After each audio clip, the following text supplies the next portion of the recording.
সমগ্ৰ ৰাজ্যৰ লগতে মৰিগাঁওতো পালন কৰা হৈছে ৰঙৰ উৎসৱ ফাকুৱা আৰু ৰঙৰ উৎসৱ ফাকুৱাক লৈ ইতিমধ্যে উজলি মুজলি পৰিৱেশ সৃষ্টি হৈছে সমগ্ৰ মৰিগাঁওতে। আৰু মই বৰ্তমান উপস্থিত আছো মৰিগাঁও গীতা সত্ৰত। গীতা সত্ৰতো তিনিদিনীয়া বৰ্ণাঢ্য কাৰ্যসূচীৰে পালন কৰা হৈছে এই ৰঙৰ উৎসৱ ফাকুৱা। গতিকে দেখা গৈছে ভক্তপ্ৰাণ ৰাইজৰ ভিৰ পৰিলক্ষিত হৈছে। গতিকে এয়া হৈছে গীতা সত্ৰৰ মূল নামঘৰ। এই নামঘৰত এনেদৰেই ভক্তপ্ৰাণ ৰাইজৰ ভিৰ কৰা পৰিলক্ষিত হৈছে। গতিকে তিনিদিনীয়া বৰ্ণাঢ্য কাৰ্যসূচীৰে যিহেতু পালন কৰা হৈছে এই ৰঙৰ উৎসৱ ফাকুৱা, গতিকে বিভিন্ন স্থানৰ পৰা লোকসকল আহিছে। ক'ৰ পৰা আহিছে বাইদেউ? মানিপুৰৰ পৰা আহিছো। কেনেকুৱা লাগিছে? ভাল লাগিছে। প্ৰতি বছৰে আহেনে? প্ৰতি বছৰে আহো।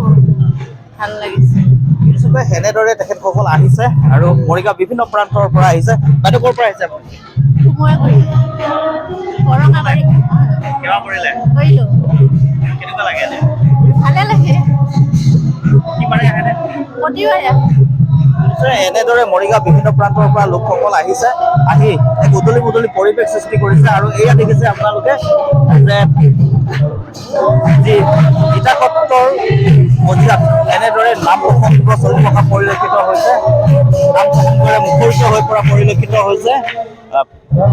মৰিগাঁও বিভিন্ন প্ৰান্তৰ পৰা লোকসকল আহিছে, ভক্তপ্ৰাণ ৰাইজ আহিছে, আহি গোসাঁই ওচৰত এনেদৰে সেৱা লোৱা পৰিলক্ষিত হৈছে। যিহেতু তিনিদিনীয়া বৰ্ণাঢ্য কাৰ্যসূচীৰে আজি দ্বিতীয়টো দিন আৰু দ্বিতীয়টো দিনত উদলি মুদলি হৈ পৰা পৰিলক্ষিত হৈছে। বিভিন্ন স্থানৰ পৰা লোকসকল আহিছে। মই দেখুৱাইছোঁ দৰ্শকসকলক। এয়া হৈছে মৰিগাঁও দৃশ্য, মৰিগাঁও গীতা সত্ৰৰ দৃশ্য। গীতা সত্ৰত এনেদৰেই দেখা গৈছে ভক্তপ্ৰাণ ৰাইজৰ ভিৰ। গতিকে কি ক'ব? শ্ৰী শ্ৰী গোবিন্দ ভৱন গীতা সত্ৰৰ ৯০তম দৌল উৎসৱ অনুষ্ঠিত কৰা হৈছে। যোৱাকালিৰ পৰা আমাৰ ইয়াতে এই উৎসৱটো পালন কৰি থকা হৈছে। যোৱাকালি আছিলে অধিবাস আৰু আজি সম্পূৰ্ণ ঘৰ দৌল হিচাপে আমি এই গোপালক দৌললৈ আনি ইয়াতে কৰিছোঁ। আৰু অহাকালি ২৬ আমাৰ গোপালক পৰিভ্ৰমণ কৰাই আকৌ পুনৰ আহি আমাৰ ইয়াৰ প্ৰতিষ্ঠা কৰা হ'ব।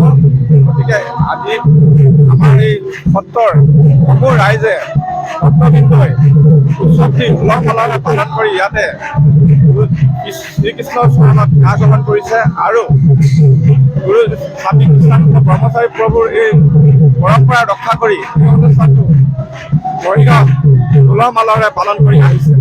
ধন্যবাদ।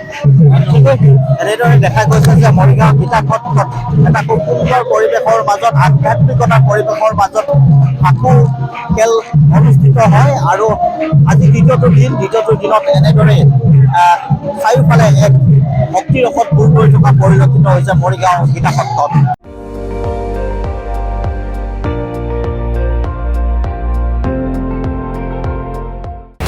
আপুনি চাই আছে ND24, সৰ্বশ্ৰেষ্ঠ নহয় সৰ্বোত্তমৰ দৌৰ।